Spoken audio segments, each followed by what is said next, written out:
ಕೊರೋನಾದ ಈ ಸಂಕಷ್ಟದ ಸಂದರ್ಭದಲ್ಲಿ ಅದೆಷ್ಟೋ ಮಂದಿ ಬಡವರು ಆರ್ಥಿಕವಾಗಿ ಕಂಗೆಟ್ಟಿದ್ದಾರೆ. ಆಸ್ಪತ್ರೆಗೆ ದಾಖಲಾಗಿ ಲಕ್ಷಾಂತರ ರೂಪಾಯಿಗಳನ್ನು ತಮ್ಮ ಪ್ರಾಣ ಉಳಿಸಲು ಖರ್ಚು ಮಾಡಿದ್ದಾರೆ. ನಿರ್ಗತಿಕರಿಗೆ ಸಮಾಜ ಸೇವಕರು ಕಿಟ್ ನೀಡುವ ಮೂಲಕ ಅನ್ನ ನೀಡುವ ವ್ಯವಸ್ಥೆಯನ್ನ ಮಾಡಿರುವುದನ್ನು ನಾವು ಕಂಡಿದ್ದೇವೆ. ಮಂಗಳೂರಿನ ಆಟೋ ರಿಕ್ಷಾ ಚಾಲಕರು ಕೂಡ ಕೊರೋನಾ ರೋಗಿಗಳ ಸೇವೆಯಲ್ಲಿ ನೆರವಾಗಿದ್ದಾರೆ.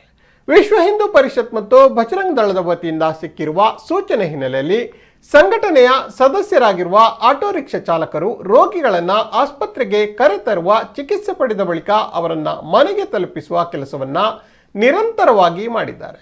ಮಂಗಳೂರಿನ ವೆನ್ಲಕ್ ಆಸ್ಪತ್ರೆಯ ಕೋವಿಡ್ ಸೆಂಟರ್ ಬಳಿ ಪಾರ್ಕಿಂಗ್ ಮಾಡಿರುವ ಇವರು ಸೇವೆ ಮಾಡಿರುವುದು ಅನನ್ಯ. ಯಾವುದೇ ಪ್ರತಿಫಲಾಪೇಕ್ಷೆ ಇಲ್ಲದೆ ನಿಸ್ವಾರ್ಥ ಮನೋಭಾವನೆಯಿಂದ ಇವರು ಸೇವಾ ಚಟುವಟಿಕೆಯಲ್ಲಿ ತಮ್ಮನ್ನ ತೊಡಗಿಸಿಕೊಂಡಿದ್ದಾರೆ. ಚಿಕ್ಕಮಗಳೂರು, ಕಳಸ, ಶೃಂಗೇರಿ ಮೊದಲಾದ ಕಡೆಗಳಿಗೆ ರೋಗಿಗಳನ್ನು ಬಿಟ್ಟು ಬಂದಿದ್ದಾರೆ.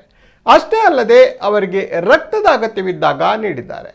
ಊಟ ನೀಡುವುದಾಗಲಿ, ತಿಂಡಿ ಕೊಡುವುದಾಗಲಿ, ಹೀಗೆ ಎಲ್ಲವನ್ನ ನಿಸ್ವಾರ್ಥ ಮನೋಭಾವನೆಯಿಂದ ಮಾಡಿದ್ದಾರೆ.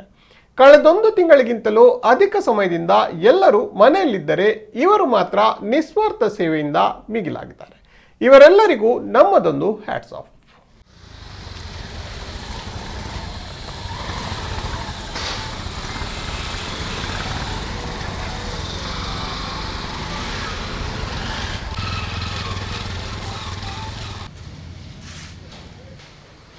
ತುಂಬ ಮಂದಿ ದೂರದಿಂದ ಪೇಷಂಟ್ಗಳು ಬರ್ತಾ ಇದ್ದಾರೆ ವೆನ್ಲಾಕ್ ಹಾಸ್ಪಿಟಲ್ಗೆ. ಕೆಲವರ ಹತ್ರ ಹಣ ಇರುವುದಿಲ್ಲ.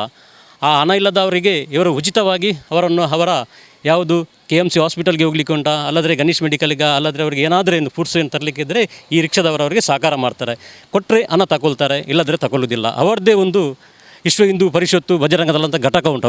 ಅವರದ್ದೇ ಒಂದು 5-6 ಘಟಕ ಉಂಟು. ಆ ಘಟಕದಿಂದ ಎಲ್ಲರೂ ಒಬ್ಬೊಬ್ಬರನ್ನು ಅವರಾಗಿ ಅದರ ಪ್ರಮುಖರಿದ್ದಾರೆ, ಆನಂದ ಅಂತವರು, ಅವರೆಲ್ಲರೂ ವಿಚಾರವನ್ನು ಅವರದ್ದು ಸೇರಿಸಿಕೊಂಡು ಎಲ್ಲರ ಹತ್ರ ಒಟ್ಟು ಸೇರಿಸಿ ಬೆಳಿಗ್ಗೆ 8ರಿಂದ ರಾತ್ರಿ 9 ಗಂಟೆ ತನಕ ನಿರಂತರವಾಗಿ ಸೇವೆ ಮಾಡ್ತಾ ಇದ್ದಾರೆ. ಈಗಾಗಲೇ ಅವರು ಸೇವಾ ಚಟುವಟಿಕೆ ಏನಂದರೆ ವಿಶೇಷವಾಗಿ ಅದು ಮಾಡಿದ್ದಾರೆ. ಯಾಕೆಂದರೆ ಇಲ್ಲಿಂದ ಸಾಧಾರಣ ಚಿಕ್ಕಮಗಳೂರಿಗೆ ತನಕ ಹೋಗಿದ್ದಾರೆ. ದೂರ ಎಂದರೆ ಚಿಕ್ಕಮಗಳೂರು, ಈ ಕಡೆ ಮೂಡಿಗೆರೆ, ಮತ್ತು ಈ ಕಡೆ ಧರ್ಮಸ್ಥಳ, ಸುಬ್ರಹ್ಮಣ್ಯ, ಉಡುಪಿ, ಕುಂದಾಪುರ, ಈ ಕಡೆ ತುಂಬ ಕಡೆ ಇವರು ಭಾಳ ಶುಚಿಯಾಗಿ ಎಲ್ಲ ಬಿಟ್ಟಾರೆ. ಹಣ ಕೊಟ್ಟರೆ ತಗೊಳ್ತಾರೆ, ಇಲ್ಲದ್ರೆ ಇಲ್ಲ ಅಂತ ಹೇಳ್ತಾರೆ. ಹಾಗೆ ತುಂಬ ಸೇವೆಯನ್ನು ಮಾಡ್ತಾರೆ. ನಾನು ಇವರು ರಿಕ್ಷಾದ ಬರ್ತಾರೆ ಹೇಳಿ ಒಂದೇ, ಯಾಕೆಂದರೆ ಈಗಾಗಲೇ ಕೊರೋನಾ ವೈರಸ್ ಕಳೆದ ಇದು 2ನೇ ಟರ್ಮಲ್ಲಿ ಬರುವುದಂತ ಕೊರೋನಾ ವೈರಸ್. ಆದರೆ ಇದು ಇವರ ಆರೋಗ್ಯಕ್ಕೆ ಈ ಗ್ರಾಮದ ದೇವರು ಆಗಲಿ ಇವರಿಗೆ ಒಳ್ಳೆಯ ಒಂದು ಆರೋಗ್ಯವನ್ನು ಕೊಡಲಿ, ಇನ್ನಷ್ಟು ಸೇವೆಯನ್ನು ಮಾಡಲಿಕ್ಕೆ ಅವಕಾಶ ಕೊಡಲಿ ಅಂತ ದೇವರ ಹತ್ರ ಬೇಡುತ್ತಾ. ಪೇಷಂಟನ್ನು ಕರ್ಕೊಂಡು ಹೋಗೋದು, ಅವರನ್ನು ಬಿಡೋದು, ಅವರಿಗೆ ಇಲ್ಲಿ ಮಂಗಳೂರಲ್ಲಿ ಅವರಿಗೆ ಗೊತ್ತಿರೋದಿಲ್ಲ ಒಬ್ಬೊಬ್ಬರಿಗೆ.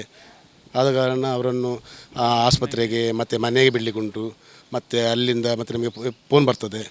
ಫೋನ್ ಬರುವಾಗ ಅವರನ್ನು ಕರ್ಕೊಂಡು ಬರಲಿಕ್ಕುಂಟು. ಆದ ಕಾರಣ ಅವರಿಗೆ ಮತ್ತು ಅವ್ರಿಗೆ ಚಹಾ, ತಿಂಡಿ ಏನಾದರೂ ಬೇಕಾದರೆ ಹಸದಂದು ಕೊಡ್ತೇವೆ ನಾವು.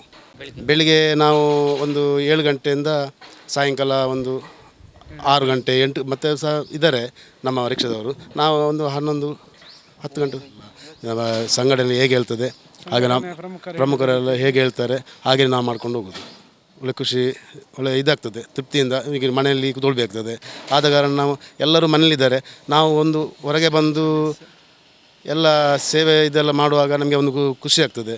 ಒಂದು ನಮಗೆ ಸಹ ದೇವರೊಂದು ಇದು ಮಾಡ್ತಾರೆ ಅಂತೇಳಿ.